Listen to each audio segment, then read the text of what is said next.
All In Sports Network. We love sports. Home to the cradle. Greatest spectacle in racing. This is All Indiana Sports presented by the Unstable Blues. Welcome back in. Commissioner's Cup champions. Sounds pretty good, but the Fever would rather have a different championship. How did they get it done on the road without Caitlin Clark? Let's discuss as we go all in. That's correct. I'm Kevin with my wife Alexis. We are happy to present All Indiana Sports for the All In Sports and Rogue Media Sports Networks. First of all, I talked about this like the whole game. Shout out to former Pacers PA announcer and now voice of the Timberwolves on a tremendous play-by-play call, Michael Grady on the Prime broadcast. Well done. You know, one of my frustrations with the WNBA and its broadcast is there are very limited national broadcast teams. And so I guess I didn't think about that. You always get the home bias. Yeah. And so you always get, the announcer for that team, the home team will be the announcer on TV.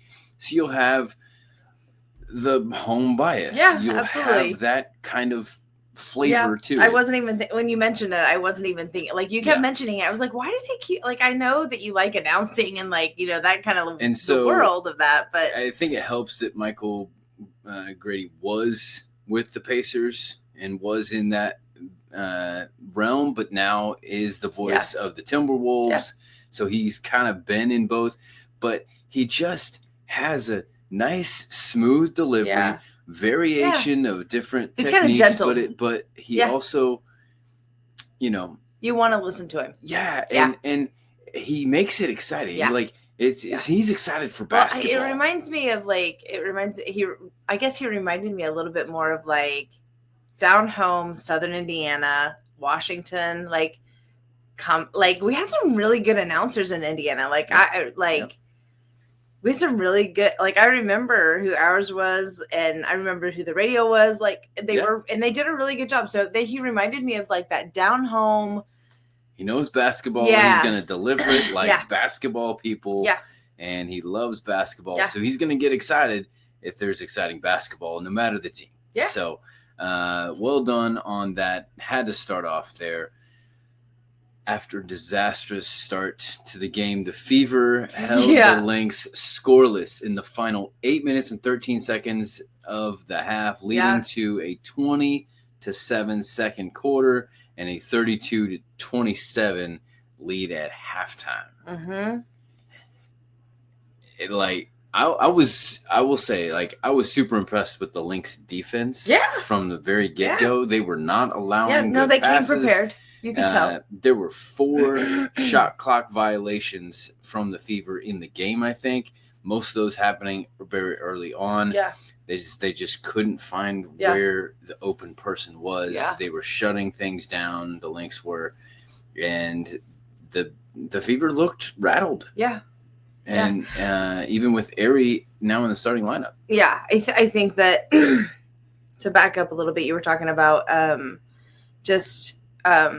defensively coming in smart, right? And I'm seeing that more in women's sports as a whole, that women are smarter than men when it comes to play. Meaning we kind of can I'm serious. We can. We're just smarter when we play. I'm smart enough not to say anything here. Right. Yeah. Good job. So I think that, with the film and the way that they're soaking up information of how to shut down another team, that's what I'm saying. I'm really impressed with the WNBA right now and women's sports and how they're coming across defensively and just how smart they are. I just think it's really brilliant. I don't see it as much in men's sports. Maybe it's a little undertoned. I don't know. Maybe I don't. We've had multiple discussions about how men. Who, you and Liam? No. You and I have had multiple discussions about the difference between men's sports and women's sports and how your sport of soccer where the men's game is all flop and all it's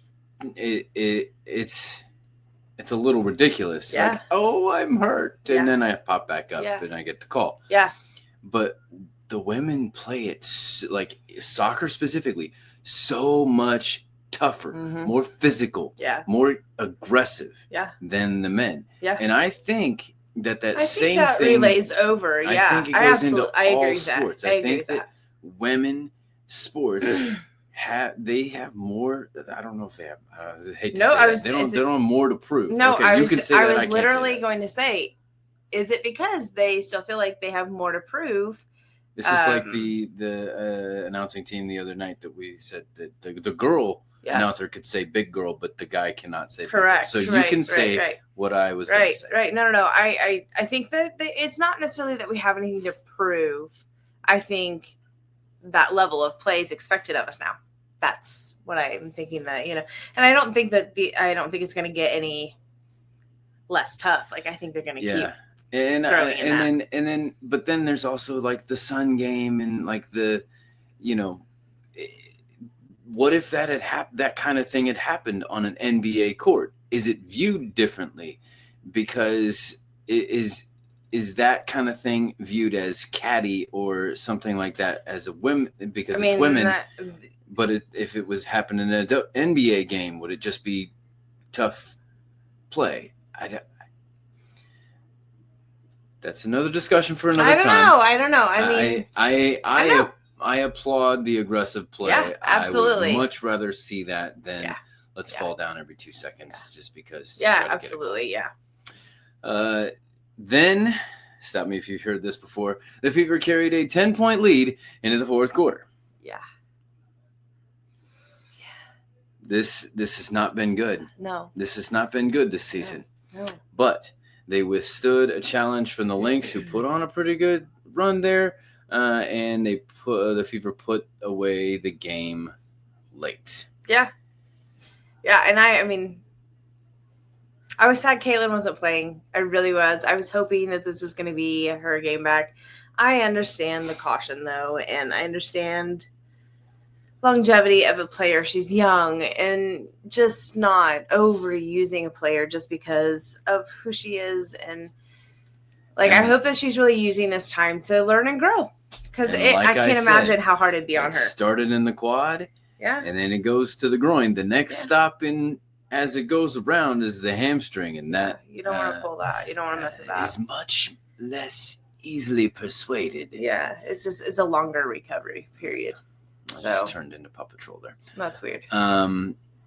They also handed the Lynx their first home loss. They were of not the entire happy. season. You could tell this hurt. They did not like it.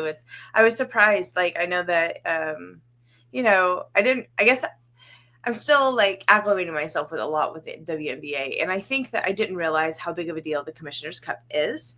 I think it sounds like it's the fifth year. They do an incredible, do incredible stuff with it. $500,000 to the pot, to divide between the players, and then some extra bonuses in there, and then charity money. Yeah. So there's a lot to play for. Yeah, I mean, and that was fun to really see them celebrate in that, and celebrate as a team too. And Caitlin was in there, and she may not have gotten to play, but I think she really was just so proud of her team and being a part of the Fever. I think she is proud to be a part of the team. So yeah. And of the 5, the last 4. So other than the first one, the Commissioner's Cup, all the road teams have won every single one of them. Yeah. Not to mention that the Lynx coach is the Olympic coach. I'm not a fan. I haven't been for a while. But yeah, you know what though? Here's the thing. I don't know that he had any. She had. Sorry. That's all right. Had any say in anything. So I know. I think she just doesn't. She just rubs me the wrong way. Gotcha. I don't know that she is a. I think. Is she going to be upcoming? Verdict. They're still 3 years away, so we'll see. But still, it's only 3 years. I know. Sorry. Aaliyah Boston had a double-double with 12 points, 11 rebounds. Yeah. MVP Natasha Howard also with a double-double, 16 and 12. Yeah. You've been a little rough I've been on hard on Natasha. her. I've been really hard. It's not because I don't like her. Explain. It's all right. It's not because I don't like her. I just think that she's trying to figure out who she is on the team. And I've said this before. I think that Aaliyah went through this last year when she had to figure out how to match the speed of what Caitlin brought to the team. So now Aaliyah is used to it, and that is so super smart of them to bring Ari in to be able to keep that fast play and things like that. Natasha, I feel like, has struggled with figuring out that really fast play, and she's really loose with her hands, and she's kind of sloppy there. Yep. So I would Ball love protection. to see, ball protection. I just would love to see her tighten up there. I mean, at this point, but I think she's I've been really impressed with. I think she's working hard, and it's so amazing to see as a tenured player as well, saying, I gotta learn new tricks, you know? Yeah. That's what I'm saying. So Yeah. I give it up to her. and this is Absolutely. 2 games in a row now with double-doubles. Yeah. So, and that double happened in the third oh, yeah. quarter? Yeah. Yep. Early in the third quarter. Yep. I was like, I'm sorry, what? Just chipping away. Way to go. Chipping away. And then Kelsey Mitchell and Ari McDonald both scored 12, and Sophie Cunningham added 13 points, 7 rebounds, in 26 minutes off the bench. She was a beast. Extended time off the bench.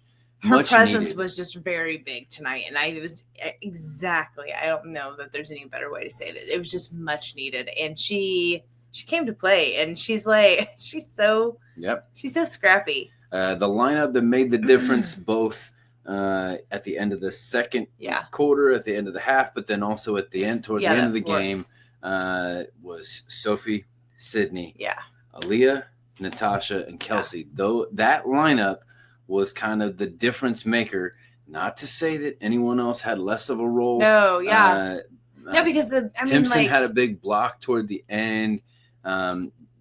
The rotation matters. I like to see Colson and Ari McDonald in there at the same time. I thought that was interesting and fun. It freed Ari up to be a shooter rather than just a ball handler. I know, but I felt like they were kind of confused on I get you. that leadership role and who was supposed to do what, and it was maybe they were both played in a timid way, trying to not step on each other's toes, but you know what I mean? I don't know that it was I don't know. They needed time to figure it out, maybe. Yeah. I don't know. Yeah. Well, that's it. That's all the time we got. We will be back Thursday as the Fever begin a 5-game homestand with the Aces, followed up by the Sparks on Saturday. Then will Peyton Clark return, and how important is the question? Because the Fever have found a way without her. Yeah, but she's important. I know. Yeah. This is Alexis. And this is Kevin. Reminding you to stay all in Indiana. All in Sports Network. We love sports.